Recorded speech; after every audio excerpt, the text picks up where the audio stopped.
Okay, so you ready to just go right into it? Let's do it.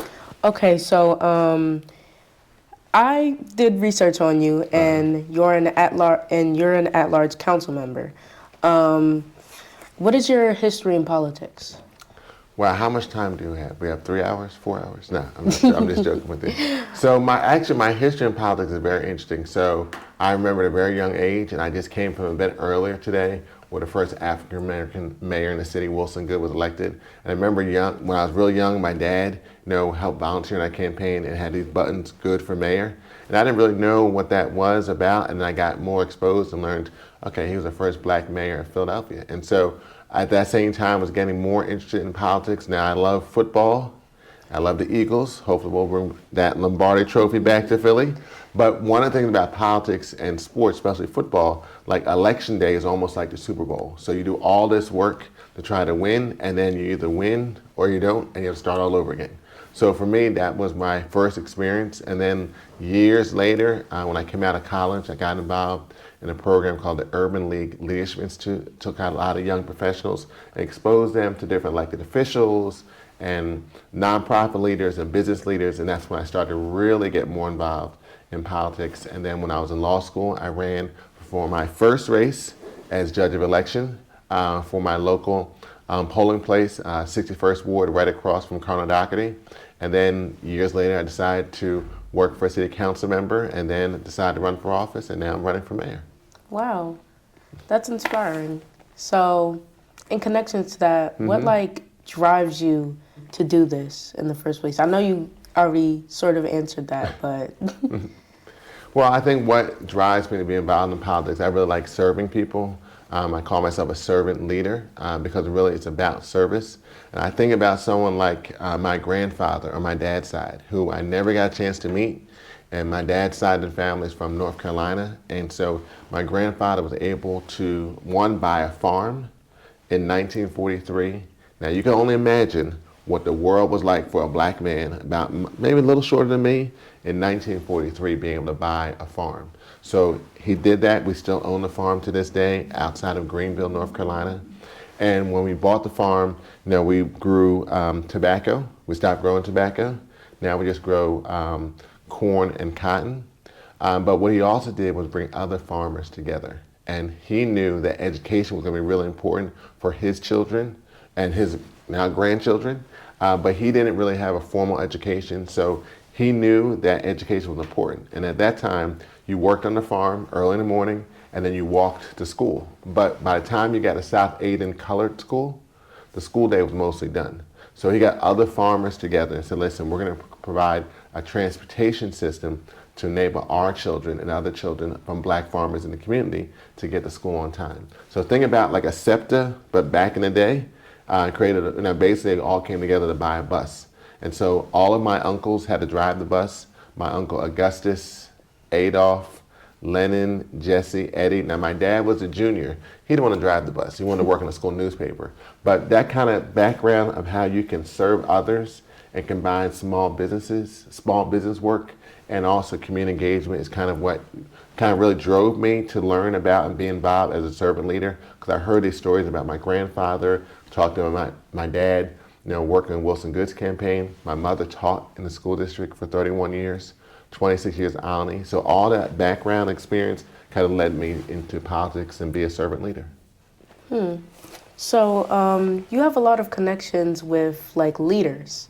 So do you feel like leaders like teachers and rec center people, do you feel like they could like make a better Philly, basically, is what I'm trying to ask? Well, when I decided to run for mayor, I did it based on that I believe Philadelphians should expect more and deserve better from our city. We have a great city with a lot of great neighborhoods and a lot of great people who are doing incredible things.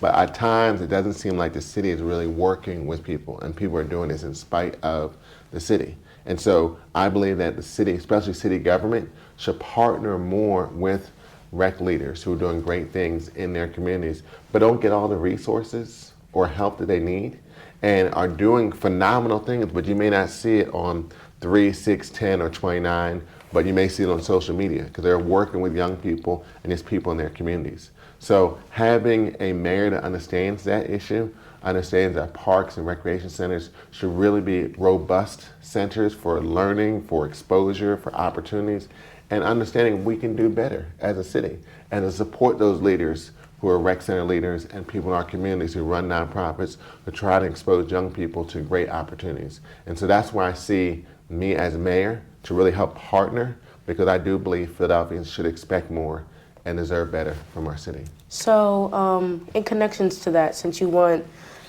really want a connection between the high government and the Philadelphia people, what do you see by the end of your term? How do you see it working out, and what do you expect out of it, or what do you just want? Well, my plan as mayor is really to be out in the community and make that connection. As an at-large member of City Council, I try to spend more time out in the neighborhoods than in City Hall. So I've been to every neighborhood, every community, and learned a lot from what people are doing in their communities at the real grassroots level.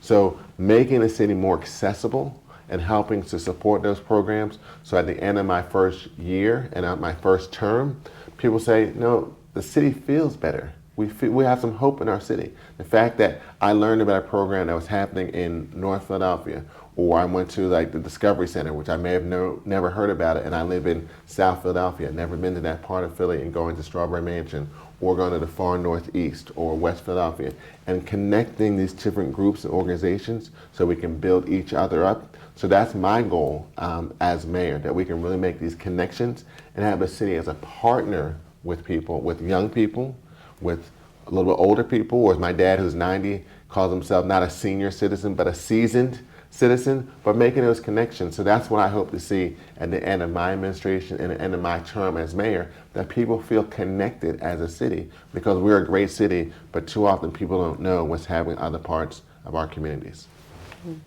When it comes down to Parks and Recreation and their staff, what do you want to see happen? Because it's a lot, because it's not just low on funding, but it's low on staff also. Well, I look at the city of Philadelphia. We have a phenomenal city. We have, to me, the best park system in the nation. People in New York talk about Central Park, but that's just one park with Manhattan around it. We have parks all around the city. If you live in West Philadelphia, you have Clark Park and Malcolm X Park and houses all around. If you live in the Northwest, like in Germantown or Manor and Chestnut Hill, you got Valley Green. If you're in the Northeast, you got Penn Treaty Park. We talked about Strawberry Mansion as well. So we've got all these different parks and locations and rec centers, but are we really investing like we should? And I was a national president of Democratic Municipal Officials, and I was also on the board of the National League of Cities. So I'm seeing what other mayors are doing to really invest in our park and their park systems. We should be doing the same thing here in Philadelphia. We should be creative. Like I've seen in other cities where there's a need for electric vehicle charging, because more and more people have electric vehicles, but don't have a place to be able to have a charging station near their home. So to the idea of maybe using some of the parking spaces at a rec center or a park that we can use for EV charging, and bring some dedicated funding specifically just for parks and recreation centers from that funding stream. And I've done projects like that as a member of City Council to give certain organizations and parts of the city government dedicated funding, so we don't get caught up every year where this year we have enough money, but then we don't have enough money to give money to the parks. The next year we have a little more money to give some money, and then it's get taken away. We need to have more dedicated funding, especially for parks and recreation centers, so they can really grow and count on that money every year to grow and be better assets to the neighbors in our community, because we have a great park system, but we need to invest in it coming from the city. Do you see a connection between keeping our parks clean and maintained with reducing crimes like gun violence? Absolutely. I mean, the fact, and there's been a lot of studies, if you see that if you have more parks and rec activities, one for young people after school, but also just how you feel about yourself. If you have trees and shrubbery that are cut down, that are maintained at a better level, that also helps to deter crime, as well as when you have litter around the city, that there's been a close correlation that parts of the city that don't have enough trees, you also have one, not the best health standards, but also you tend to have more public safety concerns. So there's definitely a connection between having a vibrant park system, vibrant greenery in our city, and reducing gun violence and having better public safety. So that's something we don't often talk about, but we need to talk about that connection between those two areas. So when it comes to that, a lot of young people are causes of crimes. And do you see certain job opportunities within Parks and Recreation as a way out of doing anything like violent? Absolutely. I know during my conversations with people at the Pennsylvania Horticultural Society, and they have programs, and I've toured FDR Park, when they're bringing young people to get exposed to those job opportunities, to be landscape architects and others. But we got to expose young people to those opportunities. And I think that's one of the things we're not doing in our schools, to really expose young people from all over the city about different job opportunities. The fact that you could work in a park, and that may be something that you may like to do. You like to be outside working with your hands and making and beautifying part of our city. But if you're not being exposed to those opportunities, you don't know they're around. And so I know FDR Park is trying to do that, but we need to do that in a greater way, even in our small neighborhood community-based parks, to provide those opportunities for young people to see that, yes, if I like being in working in the ground and working on land, and I can help beautify my city, that's a career opportunity. But if you don't know that, you haven't been exposed to that opportunity, you don't know it exists. And that's something we got to do a better job as a city. So you're saying that kind of like networking younger people can help not only themselves, but it can help reduce violent crimes, and it can help build a better economic system for Philadelphia, right? Absolutely. I mean, I was part of a program called Inroads. That's how I got exposed to this banking when I was in high school. I had a chance to work as a teller the summer before I went to college. There used to be a lot of programs like Inroads, programs like Prime, which were in engineering, other programs to expose young people to all the different career perspectives that we have as a city. But if you don't see that, you don't know it's available. You only see what's in your community, or you only see what's you may see on your cell phone or technology and that type of thing. But that's one of the things that we, as I would say, older or seasoned people, need to do a better job of reaching back and saying, listen, this is how I got to where I am. And you could take that same path because you come from similar backgrounds. But we got to do a better job in expanding programs like the Philadelphia Youth Network that does summer job programs to really expose more job opportunities for people all around the city of Philadelphia, especially our future leaders. So you did talk about growing more trees to help reduce things like heat deserts in some place. Just speak more on that real quick. Well, we have, we're in the East Coast, so the whole concept of urban heat horizon is a real issue. When we get in the middle of the summertime, the heat gets really hot, and so it never really cools down because we have long days. So having more greenery in our city, especially street trees, and some parts of the city, they don't have that. That also impacts to the public safety issues that we have. So environmental changes and climate change is a real thing. And the fact that we've had some significant floods that impacted our city. We had a Bryant Street river that was a couple of years ago when we had some major climate change action here happening in our city. So flooding and all these issues are interconnected, and we've got to do things to address these areas, especially the fact that the planet is getting more and more warming. So having more trees can help cool our city, make it easier. I mean, the fact that this year, 2023, we had 18 days of 50 degrees in January. And we had 3 days over 60 degrees. I mean, we're in February and it's already, like 60 degrees just yesterday. So we've seen through science that if we are getting warmer and warmer as a city and as a state, as a nation, as a globe, what impact that's going to have on this planet. Because you have a lot of different species that can't be in a certain temperature. So we've got to really work on addressing things locally. And so having more street planning and other things to address climate change is important for our future and your great-grandkids' future. So with that plan and what you're saying, how will you start off with that?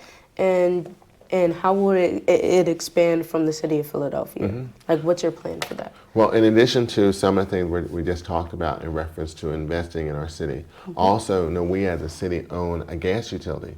Now, I was chair of the gas commission, and I took steps to diversify, getting away from fossil fuels. There's ideas like geothermal and other renewable energy ideas. So the fact that we as a city own a utility that we can transform from maybe Philadelphia Gas Works to, in the future, Philadelphia Energy Works, and partner with all these different renewable energy types, and we can really lead the charge on how you can transition from a fossil-based energy company to one that's looking at renewable energy. And so I took that leadership in City Council, as well as chair of the Gas Commission, and we'll continue to do that. And we can be a beacon for other cities, even those private corporations, to do the same thing. Okay, so you mentioned a while ago that with younger people, you can give them jobs in helping with the community, like planting trees and stuff. When it comes to that, what training do you see coming up with? Honestly, what training do you see coming up with future or current Parks and Recreation leaders or people going into it? Well, I think there's training that we can provide to make Parks and Recreation leaders more entrepreneurial. Because you can be an entrepreneur not just by starting a business, but being an entrepreneur by coming up with new ideas in the place where you work. There's a executive that was a retired executive I was talking with the other day, and he started a program to really train principals all around the city to get those principals to think more creatively, and then also have those principals work together collectively on how to share ideas and things that can work. We could do the same thing with our recreation leaders, taking some of the best and brightest and saying, listen, this is what's happening in other cities. I think in cities like Minneapolis, which has a phenomenal parks system because it's pretty cold in Minnesota, but once it gets warmer, people really use their park system. So bringing some of those best practices that I'm familiar with, because I'm a national leader, to the city of Philadelphia, and really encouraging our recreation leaders to be entrepreneurial and create different ideas and suggestions, and then have a city mayor and administration like the Green administration, if I'm elected, to really support those ideas, which can make the quality of life a lot better in communities and expose young people to rec leaders who are doing all these creative things and ideas and kind of spark their interest, like maybe I want to be a rec leader in the future as well. Okay, so with all that we said, with you being elected, how do you plan on dividing certain fundings when it comes to stuff like this? Well, as a budget, and I was also the chair of the Finance Committee, so I'm very familiar how the budget operates, both at the city level and also the state level, and I've had some exposure at the national level how the budget works. So it goes to making sure we have a dedicated funding stream for new ideas for parks and recreation centers. We talked about that earlier because I've seen too often that the parks and recreation centers don't get the level of support that they should. So trying to have a dedicated funding just for parks and recreation centers is a way to address that issue, but also making sure that as we're going through the budget process, that we understand that providing resources for parks and recreation is not just a quality of life issue, but also is a public safety opportunity, and it's going to help train our young people, so it's workforce development as well. But too often we don't focus on that perspective. I already kind of asked, like, what do you see within these years? But just more on the greenery and the green life of Philadelphia. What do you see happening within the time, not just of your election, but expanding on from that, if you are elected and all of these things come true? So in addition to making the city a much greener city, one of the organizations I partnered with when I was in the city council and will expand is the Philadelphia Energy Authority. So we partnered to launch this initiative called Solarize Philly to really bring solar energy opportunities to many communities in the city, especially moderate to low income. So I see us expanding that as well. that provides opportunity. Even some of our recreation centers, can we engage and have solar panels on some of those rec centers as a way of also bringing additional revenue? So we've got to be creative in these ideas. And that also provides the ability for young people to learn about this industry, which we were really at the bottom of all the states. But then when we brought in Solarize Philly, now we're in the top 6 or 7 in reference to new solar energy creation. And that ties into the climate change issues we're talking about by having more renewable energy like solar, and that combined with some of the things I think people are trying to do through parks and recreation. What do you see, so situations where there's poorer parts and children have to go to their rec center, how do you feel about the relationship between the rec leader and the child and the vulnerability that rec leaders have to go through with? Well, this goes back to that training perspective we talked about, trying to provide those skills for our recreation leaders about how they can provide programs to our city, especially our young people. Because right now, coming out of the pandemic, young people really have been impacted in a lot of ways. Services that we used to have that we kind of, in many ways, took for granted, but we couldn't engage in those activities because of the pandemic, and now trying to bring those programs back. So we need to really empower our rec leaders to understand that a lot of young people and people around the city are dealing with some real challenges because of the pandemic.